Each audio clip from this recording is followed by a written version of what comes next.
$25 million deal to stick around in Tinseltown. And there's no surprise there. Of course, AD considered the best defensive player this year and past few years, if you ask anybody in those NFL circles. Don't believe me? Check out Pete Prisco's top 100 NFL players. Donald, you see it right there, sitting at number 1 over some of those franchise QBs. We always talk about Aaron Rodgers, Patrick Mahomes, Josh Allen, and then his fellow teammate, Cooper Kupp, here at 5, who also secured the bag out there in LA.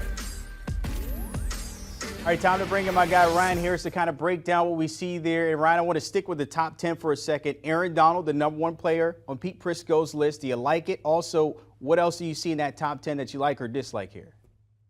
Well, I applaud Pete. He got it right. Defensive players, especially one like Aaron Donald, they really wreak havoc.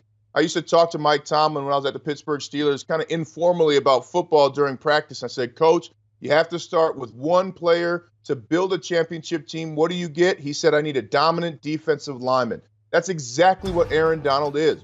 He's been better than all of them, and he's getting paid quarterback money even though he plays on the defensive line. And then you look at that top 10, the rest of it, you know what I really like, Brandon? You got Patrick Mahomes ahead of Josh Allen. I know that's going to bother Josh Allen a little bit after that big divisional game they had in the playoffs last year, but this is a fantastic list. And how about being Tom Brady, right? Oh, what'd you do last year? All you did is have one of the best seasons of your life, over 5,000 yards, 43 touchdowns, and you're put number 6, one less than championships you have. But I love what Pete Prisco did, starting with Aaron Donald. You can see in this top 10, the shift is coming in the NFL. The youth are starting to take over. And Patrick Mahomes, Aaron Donald, those are 2 of the players leading the way. Those franchise pieces there littered in the top 10, as we noticed with those QBs, as you just mentioned there. But what about maybe the biggest surprise of guys missing out of the top 100 for Pete? Well, I got 2 surprises. I mean, you talked to Pete for me, Brandon. Number 1, where is Michael Thomas? Michael Thomas was fantastic just a couple of years ago. He almost had 1,700 yards 2 seasons ago. That's insane. Plus, he had some missed games last year. He also had 3 different quarterbacks and still averaged over 11 yards per carry. So that's the first person that I thought was a snub. Michael Thomas, one of the best wide receiver talents. And then there's Christian McCaffrey. How do you not put the man who had 1,000 yards receiving and 1,000 yards rushing just 2 seasons ago? Yes, he had some issues last year, but still just under 800 yards from the line of scrimmage after dealing with injuries in the mess that is that Carolina Panthers offense. Put Christian McCaffrey on the list. The man's made history. He deserves to be there.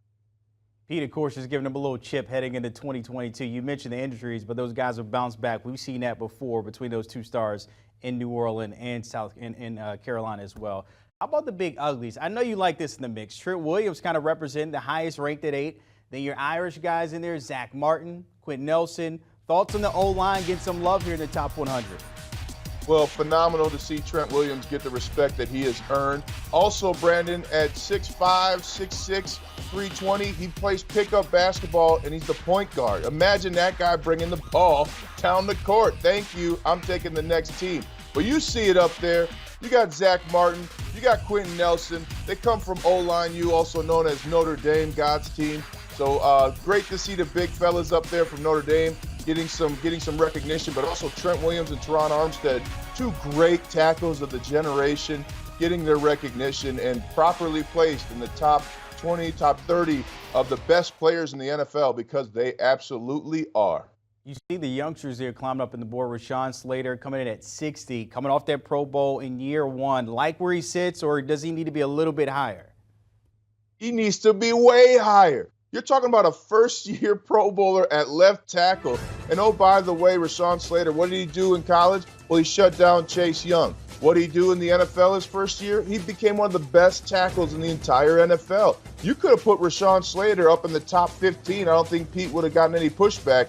I talked to coaches on his team as well. He's gotten even better this offseason. He's been looking great in the OTAs and minicamp and starting to take on a leadership role as well. So Rashawn Slater, he's the new tackle of the next generation, and he's going to be playing football for a long, long time. Justin Herbert, definitely happy to have him there at the front at O-line. Do you want a sports network that delivers everything that matters about the game? The highlights, the picks, the instant analysis, no yelling, no fake debates, no politics. Hit the subscribe button and never miss a moment.